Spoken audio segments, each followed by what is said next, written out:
An Even Fluffier Defense. Written by M48 Patton. Read by no one and nobody. The Alicorn of the Night, Princess Luna, watched with disdain as the clumsy human machine touched down in the grassy field. Its blades sent bits of debris flying from the downforce.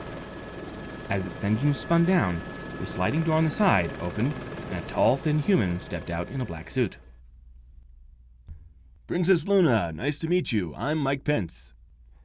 The creature spoke. I do not know of you, Luna snorted. Where is the orange man? Does he not deem me worthy enough to challenge me himself? Mike hung his head and muttered something about being relevant beneath his breath before looking up at her with a smile.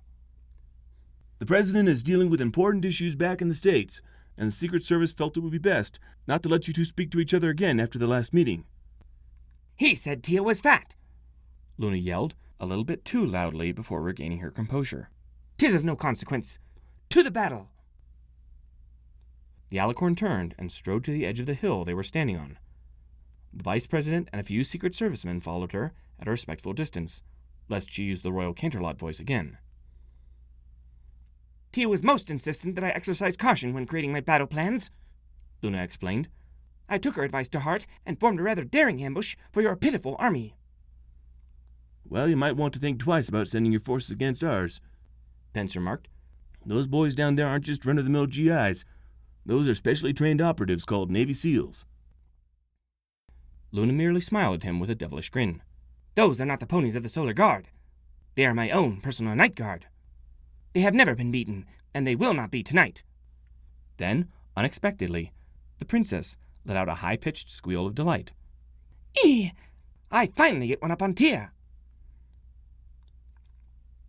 10-meter spread. Maintain comms through channel 3. Yes, sir. The four men moved through the forest in perfect formation, their movements synchronized through years of training. The sergeant took point, the lieutenant to his left, while the last two flanked them. 4 men acting with the mind of one. 16 men, coordinated by the careful orders of drone operators watching from above. 1 high-altitude bomber making passes every 2 minutes to provide ordnance. 4 Black Hawk helicopters orbiting at range, ready to make attack runs. 1 mastermind, commanding every aspect of the battlefield. It was a perfectly orchestrated strike in its opening moments. Hard hat. This is Geiger 3, checking in. Crackled the radio. We've reached the crash site. No enemy contacts. Geiger 3, this is Hard hat. The radio operator's voice came back, barely a whisper. Move in, inspect the crash site. Crew went silent 15 minutes ago. The 4 men formed a defensive line and sprinted to the downed helicopter. The UH-60 Black Hawk was landed in one piece, covered entirely in frosting. By the looks of it, a Class 3 cake had been used to bring it down. The sergeant carefully reached out and grasped the handle before carefully sliding the large door open. It did not give easily, the frosting covering up the rollers. Inside were 3 men, 2 pilots and a crew chief, lying peacefully on the floor of the helicopter. Hey, wake up, the sergeant whispered to the nearest man, gently shaking him. Sergeant, the lieutenant spoke up. What's the holdup? They're sleeping, sir. Maybe with a gas agent, he responded before taking a closer look at the man, more specifically his smiling face. Realization flooded the sergeant, and he quickly shut the door. Lieutenant, we got trouble, he said. What's up? These guys got hit by a snuggler. Fudge muffins, the lieutenant swore. Hardhat, this is Geiger 3. Be advised we have a snuggler in the area, maybe multiple. The sound of air guns rapidly firing foam balls from the west attracted their attention, and the team turned their guns to the noise. All units! All units! Geiger 1's voice cut into the radio. Contact! 4 hostiles in trees! We won't! Geiger 1's voice was abruptly cut by something extremely fluffy. Geiger 1, respond! Hardhat desperately called to the team in distress, but silence only greeted them. Geiger 3, get to cover. Geiger 2, circle around to Geiger 1's last known position. The men did not need to be told twice, and quickly took cover in a ditch, their gun barrels tracking the nearby trees. Hardhat, this is Geiger 2. The radio crackled. Geiger 1 is down, all of them. Definitely the work of smugglers. Roger that. Stay with them, Geiger 2. Evac is on the way. A new voice joined the conversation. Hardhead, this is Geiger 4. Enemy AA is still active. Do not advise bringing in those helos unless you want them to get caked. Negative, Geiger 4. Ordnance incoming. Hardhat responded. A cocky voice with a drone of machinery in the background cut in. Hardhat, this is Badger Flight. Target is painted. Bombs away. The dull thumps of massive pillow packages impacting somewhere nearby was deafening in the silence of the darkness. Whatever the intended target was thoroughly feathered by the strike. Adorably cute sneezes cutting sharply into the night. Hardhead, we... Geiger 2's voice cut in before it was brutally muffled. Geiger 2! Hardhat actually yelled into the radio. Geiger 4, do you have eyes on Geiger 2? Negative, Hardhat. Came the response. Tree cover is just too thick. The radio was silent for a few tense moments before Hardhat finally came back on. Geiger 3 and 4, stand by for evac. What? No! The lieutenant protested. Hardhat, we are not leaving those men behind. Negative, Geiger 3. Situation is too dangerous. Maintain position where Geiger 4 can maintain overwatch. You are not, I repeat, not to enter the forest. Hardhead, this is Geiger 4. They may not have to move. Looks like the smugglers have come to them. Guns were instantly on the swivel as the 4 men scanned the surrounding woods, their night vision goggles showing nothing but trees. But somehow, the men knew they were being watched. Hardhat, how soon is that evac going to be here? The lieutenant asked. 10 minutes. Came the instant reply. We may not have 10 minutes.